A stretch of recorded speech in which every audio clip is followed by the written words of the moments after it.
अब बात धर्मशाला में हुई तबाही की बारिश की करेंगे। कल बादल फटने के बाद कांगड़ा जिले में हुई तबाही की कई और तस्वीरें सामने आई हैं। कहीं कारें बहती दिखाई दी तो कहीं मकान गिरते हुए। पानी के प्रचंड के आगे इंसान बेबस दिखाई दे रहा है।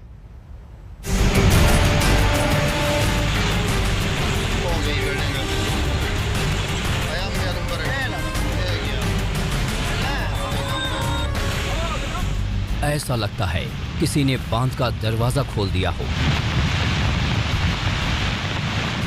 ये धर्मशाला के भागसुनाग इलाके की कल की तस्वीरें हैं। बादल फटने से यहां ऐसा फ्लैश फ्लड आया कि बगैर सहारे के लोगों का चलना मुश्किल हो गया। पानी का ये शोर दहशत पैदा करता है। दहशत ये कि कहीं बह न जाए जिंदगी। दहशत ये कि कहीं कुदरत के क्रोध तबाही का मंजर गहरा न कर दे। आप ये तस्वीरें धर्मशाला की देख रहे हैं। धर्मशाला में कल हुई तबाही के कई और वीडियोस सामने आए हैं। मांझी खड्ड में आई तूफान से भी भारी नुकसान हुआ है। कैतुरु से ऊपर 3 मंजिला 2 भवन बाढ़ की चपेट में आकर बह गए। शिला चौक के पास भी एक भवन गड्ढे में बह गया। अब इस वीडियो को देखिए। बरसाती नाले के उस पार एक शख्स फंसा हुआ है। नाला पूरी रफ्तार के साथ बह रहा है। नाले के इस पार राहत कर्मी मौजूद हैं। इंतजार हो रहा है कि पानी का रौद्र रूप शांत हो तो उस शख्स तक किसी तरह पहुंचा जा सके। अब इस तस्वीर को देखिए। फ्लैश फ्लड की राह में ये पेड़ तन कर खड़ा था, लेकिन चंद पलों में वो पानी में मिल गया। पानी के रास्ते आए इन मकानों का भी यही हाल हुआ है। जो बुलेड का एरिया है वहाँ पे कुछ इनपुट्स हैं कि वहाँ पे कुछ घरों को क्षतिग्रस्त हुए हैं और वहाँ पे क्योंकि जो रोड्स का जो एक्सेस है वो भी कट ऑफ हो गया है बिकॉज ऑफ द लैंडस्लाइड्स।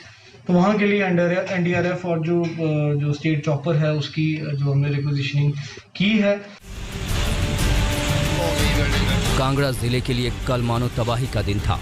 बादल फटने से आफत की ऐसी बाढ़ आई कि त्राहिमाम मच गया। मैकलोडगंज के पास भागसू में आधा दर्जन कारें बह गईं, तो कांगड़ा घाटी में चुरन और मांझी नदी के किनारे बसे कई मकान तबाह हो गए। शमशान घाट की छत भी बाढ़ के पानी में बह गई।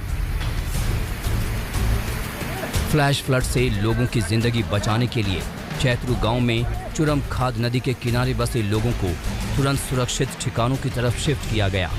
गनीमत ये रही कि प्रशासन के तुरंत एक्शन में आने की वजह से किसी तरह की जिंदगी का नुकसान नहीं हुआ। मेरी सभी जो नागरिक हैं उनसे ये रिक्वेस्ट रहेगी, ये अपील रहेगी कि नदी नालों के पास जाने से बचें और जो ऐसे खड्डे हैं जहाँ पे बहुत जो पानी आने की संभावना है या फिर वहाँ पे लो हाइट के जो पुल हैं या पुलियाँ हैं वहाँ पे भी जाने से बचें। 3 हफ्ते के सूखे के बाद रविवार शाम से कांगड़ा में बारिश शुरू हुई थी। कांगड़ा में गर्मी का आलम यह था कि तापमान 31.6 डिग्री सेल्सियस तक पहुंच गया था, लेकिन मूसलाधार बारिश ने चढ़ते पारे से तो राहत पहुंचा दी, लेकिन फ्लैश फ्लड के रूप में नई आफत आ गई। मृत्युंजय गिरी के साथ अशोक रैना, धर्मशाला आज तक।